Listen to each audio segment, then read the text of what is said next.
दोस्तों स्वागत है नो मैंस लैंड पार्ट 4 में। एक मिनट, विक्टर लाइन पर है। समुद्र के किनारे जंगल के पास कंटेनर गिरा हुआ है। विक्टर और रोबो आर्मी के लोग उसके पास आ रहे हैं। मैडम, कंटेनर हमें मिल गया है। राजनगर के जंगल वाले समुद्र तट पर है, पर पूरा सामान उल्टा पुल्टा पड़ा हुआ है। यानी सामान हमारे हाथ से निकल चुका है? मेरे ख्याल से नहीं। यह तुम कैसे कह सकती हो? हंटर्स की उस डिलीटेड साइट पर मैंने उनका ऑपरेशन मैनुअल देखा था। उसमें उनके नियमों में लिखा था कि ऑपरेशन पूरा होने पर कोई सबूत न छोड़ा जाए, आंख से या धमाके से नष्ट कर दिया जाए। और उस शख्स ने ऐसा नहीं किया। यानी वह इस बेकार लगने वाले सूत्र को भी नष्ट नहीं करना चाहता था, क्योंकि उसका काम अभी भी अधूरा है और काम पूरा होने तक वह किसी भी सूत्र को नष्ट नहीं करेगा। यह तो बहुत समझदारी वाली बात है ट्विस्टी। उस मैनुअल से रोबो आर्मी बहुत कुछ सीख सकती है। काश वह साइट डिलीट ना की गई होती। खैर, विक्टर से बोलो कंटेनर सहित पूरा सामान एक एक पेज तक यहाँ लेकर आ जाए। तुम्हारी चाल की लय में असफलता झलक रही है पुत्र। असफलता मेरे काम में नहीं, आपके अनुचरों की गुप्तचरी में झलकी है मठेश। अर्थात मुझे कंटेनर हासिल करना था, वह मैंने कर लिया, पर आपके सूत्रों के अनुसार उसके अंदर जो चीज होनी चाहिए थी वह नहीं थी। असंभव। यानी हम अब तक कंटेनर के पीछे वक्त बर्बाद कर रहे थे? तब एक बात हो सकती है, वह चीज फॉर्मूले के साथ सर्कस की आग में जल चुकी है। नहीं, वह चीज उसे जान से भी ज्यादा प्यारी थी। वह है और बहुत संभाल कर रखी गई है। इसीलिए वह ना तो कबाड़ के साथ कंटेनर में थी और ना ही ध्रुव के वेयर हाउस में। कीमती छोटा शब्द है उसके लिए, पर अगर वह है तो कहाँ? यह बताएंगे कमांडो फोर्स के 3 जमूरे। इनकी वजह से ही मुझे पानी से जल्दी बाहर आना पड़ा और कंटेनर वहीं पर छोड़कर दूसरा हेलीकॉप्टर बुलाना पड़ा। अति उत्तम। यानी सुई चुभेगी इन्हें और कराएगा ध्रुव, और मुंह खोलकर हमें बताएगा कि वह चीज कहाँ है। ध्रुव अब कभी मुंह नहीं खोलेगा। मतलब कि मैंने ध्रुव को मार दिया है, सामने आ गया था मेरे, मैं बचता है वह। क्या तू इतना बड़ा योद्धा हो गया कि ध्रुव को मार दे? शिव शिव, ध्रुव को मारने का मादा तुझ में कहां से आ गया? उसका मरा मुंह देखा तूने? मैं देखता, जरूर देखता, अगर एक शैतान हमारे बीच में ना आ गया होता। जाने कौन था वह। उसने हेलीकॉप्टर पानी में गिरा दिया और मरते ध्रुव को बचाकर ले गया। पर ध्रुव बच नहीं सकता। क्यों? क्योंकि मैंने उसके शरीर में रक्त रिस चूर्ण प्रविष्ट करा दिया है। उसको ऐसा आंतरिक रक्त स्राव होगा जिसे कोई भी मेडिकल डॉक्टर रोक नहीं सकता। पाप पर पाप किए जा रहा है तू। अब मुझे पूरे महीने का व्रत रखना पड़ेगा। तुरंत मंदिर जाके क्षमा मांगनी होगी तेरे लिए। माँ, तुम तो हमारे काम का कुछ समझती ही नहीं। समझती नहीं? ध्रुव को मार डाला और उसके कैडेट्स को उठा लाया, यही है तेरा काम? अब इन पर जोर जबरदस्ती करके किसका मुंह खुलवाएगा? बता, ध्रुव जिंदा होता तो इनकी खातिर वह ढूंढता फॉर्मूला तेरे लिए। सच है तो तू महामठाधीश की बेटी, दिमाग है तुझमें। वो माँ, मैं कल का छोकरा, मुझे काम सिखाने चला है। जाती हूं मैं। तेरे पापों की मुक्ति के लिए घंटों तक प्रभु का भजन करना होगा। आप भी माँ की तरफ हो गए मठेश। ध्रुव को तो मेरे हाथ मरना ही था। अभी तो उसकी बहन, माँ बाप जिंदा हैं, उन पर दबाव डालेंगे हम। वे बताएंगे हमें कि ध्रुव ने जुपिटर का सामान कहाँ छुपा रखा है। वह परिवार जिससे ध्रुव झगड़ा कर बैठा है, उन पर क्या दबाव डालेगा तू? उसकी बहन को ध्रुव का सामान तो छोड़, अपने सामान तक का पता नहीं होता। नहीं मैडम, अंदर ध्रुव सर का इलाज चल रहा है, वहां किसी का भी जाना मना है। हमने जो मना है वो माना नहीं है। हटो या पिटो। कैसा है ध्रुव? कैसा है मेरा भाई? श्वेता, इसे कैसे पता? आप जरा बाहर जाएं। अब हम अभी ध्रुव का इलाज कर रहे हैं। हार्ट बीट खत्म है, ब्लड प्रेशर खत्म है, यानी ध्रुव मेरा भाई मर चुका है। आप शांति रखिए। बायोलॉजिकल पैरामीटर कुछ भी कहें, लेकिन हम अभी कोशिश कर रहे हैं इसे रिवाइव करने की। आप बाहर चलें। कोशिश कर रहे हैं? किस बात की? हार्ट बीट खत्म है, पल्स खत्म है, बीपी खत्म है। मिस श्वेता, इंसान ये चीजें खत्म होने से नहीं मरता। तो कब मरता है? जब आस खत्म हो जाती है, और हमारी आस अभी बाकी है। ध्रुव तब तक नहीं मरेगा जब तक हमारी आस नहीं मरती। ध्रुव तब तक जिंदा है जब तक हम अन्यथा ना कहें। ओह मेरा भाई, चलिए मैं आपको बाहर ले चलती हूँ, पर यह बात हमारे बीच में रहनी चाहिए कि ध्रुव अभी जिंदा नहीं है तो मरा भी नहीं है। ध्रुव की यादों ने अभी अभी मातृत्व की ममता से कत्ल के खौफ तक की यादों का छोटा सा सफर तय किया था, पर यह सफर अभी तो सिर्फ शुरू हुआ था। मैं क्या करती? मेरे क्लिनिक में तोड़फोड़ शुरू कर दी थी उस जोकर ने। बताना पड़ा मुझे। आई एम सो सॉरी, मुझे जरा भी आइडिया नहीं था कि वह कोई हत्यारा है। आपकी गलती नहीं है डॉक्टर। जैसे ही आपको पता चला आप देखने चली भी तो आई। कैसी है राधा? राधा ठीक है, पर बच्चे की हार्ट बीट स्लो है। उल्टी पुल्टी करतब का बच्चे पर बुरा असर पड़ा है। राधा को 2 हफ्ते तक पूरे आराम और खास देखभाल की जरूरत है। आपके यहाँ कोई ऐसी महिला है जो गर्भवती का ध्यान रख सके? मेरा मतलब मेडिकली ट्रेंड महिला। ऐसी तो सर्कस में कहाँ। यह आपकी नर्स क्या थोड़े दिन के लिए हमारे साथ रह सकती है? मैं सर्कस में जो जानवरों के बीच? हम आपको कोई तकलीफ नहीं होने देंगे। 2 हफ्ते की बात है शेफाली, जो हुआ उसमें मेरा भी थोड़ा दोष है। मेरी खातिर रह जाओ 2 हफ्ते यहाँ पर। आप कहती है तो ठीक है मैडम, लेकिन मैं दोनों तरफ से सैलरी लूंगी। ठीक है, नो प्रॉब्लम, मैं चलती हूँ। ध्यान रखना राधा। आइए, मैं आपको ले चलती हूँ, पर मैं 14 दिन से ज़्यादा 1 सेकंड भी नहीं रुकूंगी। हमें सुरक्षा बढ़ानी होगी। किसी लोकल प्राइवेट सिक्योरिटी कंपनी से बात करें? अरे नहीं, हम खुद सक्षम हैं और अब हम सतर्क भी हैं।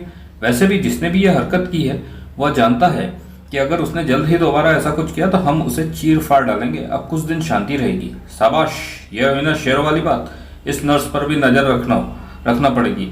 मुझे तो अब किसी का भी भरोसा नहीं है, पर जरा संभल कर, कहीं इस चक्कर में यह भाग ना जाए। दिन पर दिन बीतते गए। शेफाली पर दिन रात कड़ी नजर रखी गई, पर कुछ संदेहास्पद नहीं दिखा। वह शायद इसलिए क्योंकि खतरा इधर से नहीं कहीं और से आ रहा था। बस हमारा सर्कस अगले 3 दिन तक इस शहर में। उसके बाद राधा पर मंडरता खतरा कम जरूर होगा। क्या पता जिसने ऐसे खतरनाक हत्यारे को भेजा वह ऐसे चुप कैसे बैठ गया। वह जरूर सही समय का इंतजार कर रहा है। खतरा हटा नहीं है जेकब सर। गो रैबिट 4। सर्कस के अंदर किसी को भी आने वाले जलजले का एहसास तक नहीं था। अब आप ठीक भी हो गई राधा। आप और आपका बच्चा बिल्कुल स्वस्थ है। वैसे सच कहूं तो अब यह सर्कस घर जैसा लगता है। तो रुक जाओ हमारे पास। तुम्हारे रहने से मैं भी निश्चिंत रहती हूँ और श्याम भी। ओह, तुम्हारी यह दवाई पीने के बाद नींद बहुत अच्छी आती है। सीधे सुबह ही खुलती है। मैं तो जगी रहती हूँ ना। अब आप सो जाइए। सोते समय ही तो बच्चा तेजी से बढ़ता है। अब तो पहरेदारों के अलावा पूरा सर्कस सो रहा है। अरे, जमीन के नीचे से खुचुर खुचुर की आवाज कहाँ से आ रही है? मिट्टी भी उड़ रही है।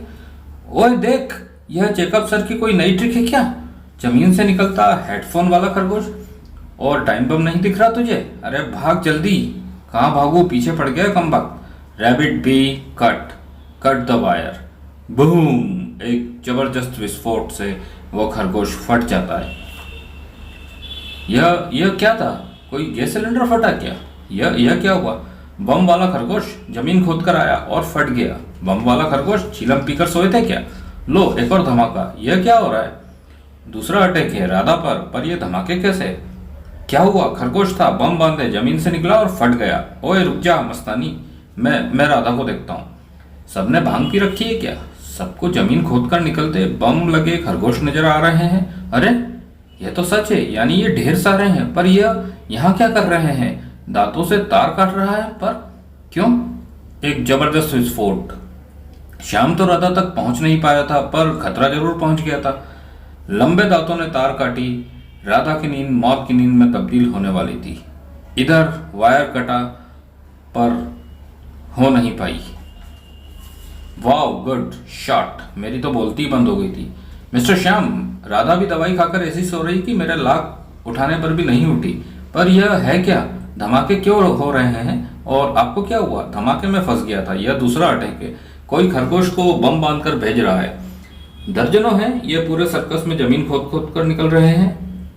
अब तक मुझे समझ में नहीं आ रहा था कि इन्हें भेजने वाला कहाँ हो सकता है, पर इस छेद से निकलता धुआं देखकर समझ में आ गया। हमारे पास स्मोक पंप है। हैं? कैसे? हमारे पास स्मोक पंप है। उनसे हम किसी भी ऐसी सुरंग बिल के इधर से धुआं छोड़ेंगे तो धुआं सुरंग के दूसरे छोर से निकलकर दिखेगा और वहीं पर होगा इन खरगोशों को भेजने वाला। मैं अभी जेकब को बताता हूँ, तुम जरा राधा का ध्यान रखना। यह बेस बॉल बैट रखो। जमीन पर नजर रखना। जहां खुदती दिखे वहीं खरगोश को निकलने से पहले ही ढेर कर देना। यह क्या? यह मुझे बुलाना चाहती है? यह मुझे कहाँ ले आई? कहीं मैं कुछ गलत तो नहीं समझ रही हूँ? ओह, तुम यहाँ कैसे पहुंची? तुम्हारा पीछा करके। मैं अभी अभी दूसरी खिड़की से ध्रुव को देखकर आ रही हूँ। उसका तो मामला नाजुक है। तुम जानती होगी कि यह सब किसका किया धरा है। मुझे कैसे पता होगा? अपनी दोस्त नताशा से मिलकर जो आ रही हो तुम, और वहां पर एक मच्छर भी छोड़कर आई हो, है ना?